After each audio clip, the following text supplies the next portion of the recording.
here in the greater West Bloomfield area. Coming up in just a couple of weeks, you'll have a chance to interact with bees in partnership with West Bloomfield Parks and Bees in the D. Now, for some, that might seem a little bit scary to get in front of a bunch of bees and learn a little bit more about beekeeping, but we have someone here with us to provide you with the truth on what it means to be around honeybees each and every day. Joining us is the co-founder of Bees in the D, Brian Peterson, on today's edition of the Splash Live. Brian, thanks for being with us.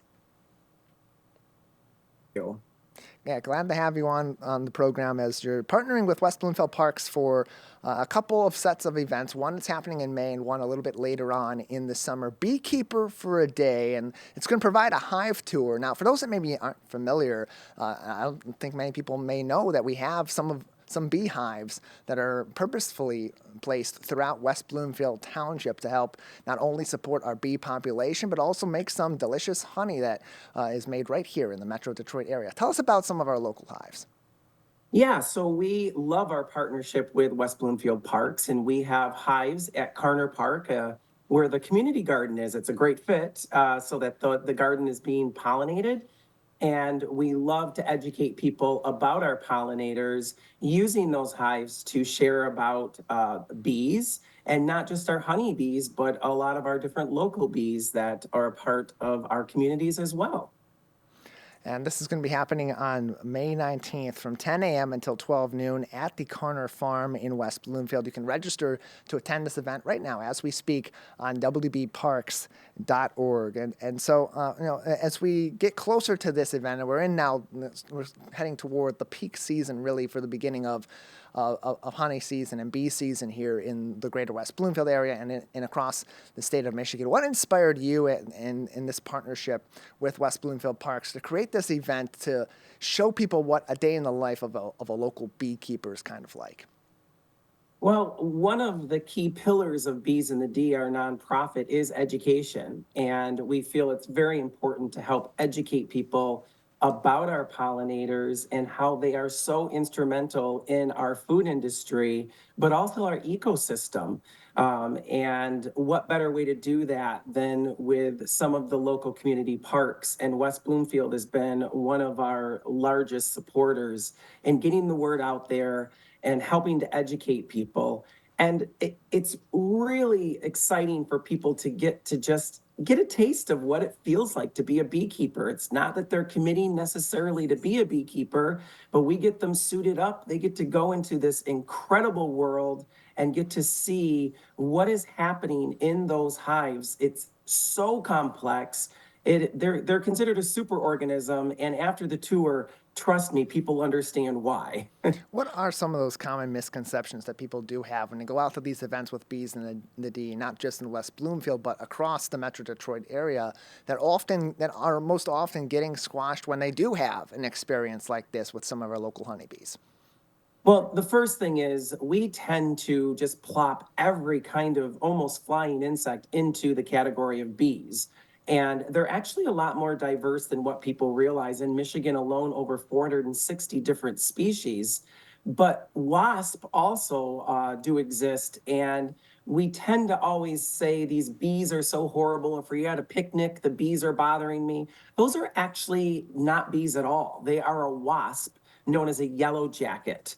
And so when we go in the hives, I think the biggest surprised by people is they're expecting, even though they have the veils on and the suits on, that the bees are going to be attacking and want to get them, but that's not the case at all. The bees are continue to work, going back and forth in and out of the hive, heading out to flowers, because that's what they're concerned about. They're not concerned about our picnics or the cider towards the end of the summer.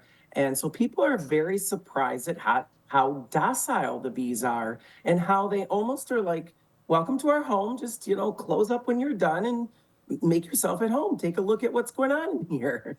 And for an experienced beekeeper like you, that's an interesting point because these bees, regardless of if a beekeeper is tending to them or not, they're going to have their colonies, they're going to venture out, they're going to pollinate flowers, they're going to go and build their hives and do these processes anyway. So, how do they often respond to this more situated environment that they're kind of being moved towards or, inspired towards with these local hives? Yeah, that's a big misconception that bees actually flourish even better in an urban environment because of the Wow. diversity of life. Bees are have really adapted to coexisting with humans, and thank goodness for that because I sure enjoy the diversity of food. And really, we have our bees and our pollinators to thank for that because they are responsible for pollinating most of the foods that we grow. And I don't know about you, but I sure love a lot of our fruits and our nuts and our vegetables. And so they're gonna go out and they're gonna do their job because what they're doing is it's kind of a win-win. They're pollinating to get the nectar and the pollen from the plant. But what they're doing is when they're doing that is they're passing the pollen from a boy flower to a girl flower, and that then pollinates it. So the bees are getting the food that they need, but then they're also creating the food that we need. So it's quite a really cool symbiotic relationship that's going on there. Yeah, and one that has so many layers to it too, because it's not just that symbiotic relationship between the bees and and our local plant life, but also between the bees and us and our local plant life as well. All of which you can learn more about on May 19th from 10 a.m. until 12 noon at the Beekeeper for a Day Hive Tour at Carner Farm in West Bloomfield Parks in partnership with Bees in the D. You can learn more and register for this event right now. $30 for residents, $35 for non-residents, and registrations available on wbparks.org. And Brian, in terms of the activities that people will participate in, not just learning activities and educational activities, but they'll be able to have a chance to get a little bit hands-on. Tell us more about what they'll experience if they do come out to be a beekeeper for a day.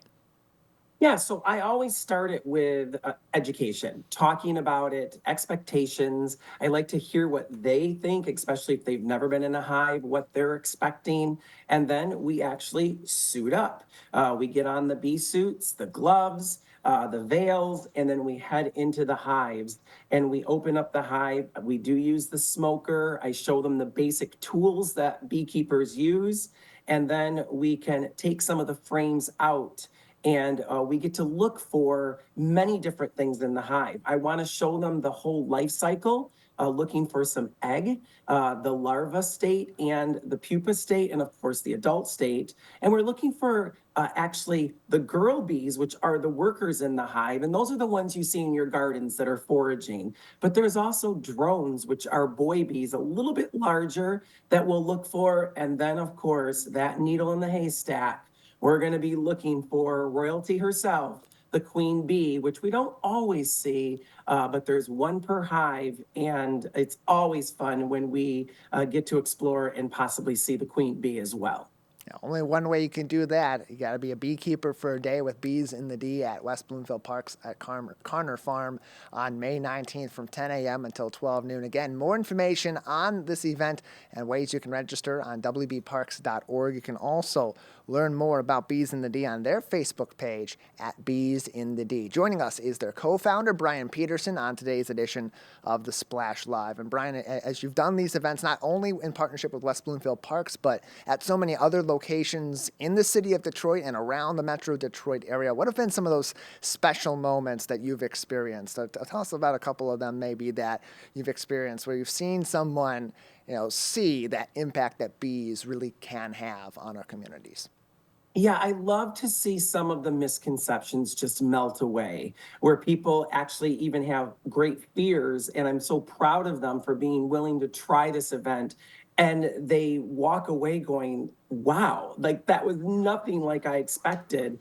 And we love that our organization was able to bring back the Girl Scout patch as well. It was discontinued a few decades ago, and now we have a very strong program with the Girl Scouts of Southeast Michigan, where we do much like what we're doing at Carner Farms, where the girls get to go into the hives, but then they do a project that helps our local beekeepers or our bees or planting natives and educating about the importance of our native bees to earn that patch, just to bring to our next generation that important message of our pollinators. So those are a few things that really it's just very special for me, especially as a teacher.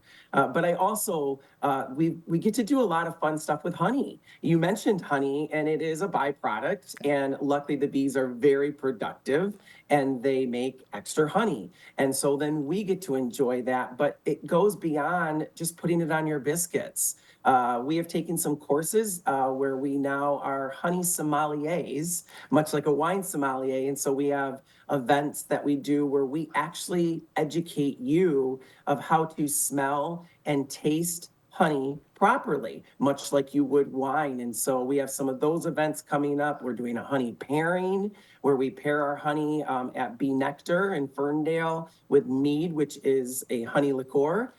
So it's fun to be able to use some of those things to enjoy a really unique evening, but also learn about the bees at the same time. Yeah, education an important element of it, but also the work being done not only by our bees, but also by our volunteers and those participating in these hive opportunities with Bees in the D and West Bloomfield Parks. Again, May 19th, 10 a.m. until 12 noon. Registration available on wbparks.org. Brian, anything else for us before we let you go today? No, I just continue to plant native. That's so important. And just, I really encourage people to be a voice of the bees, for the bees, to help people understand that they do have a lot of misconceptions.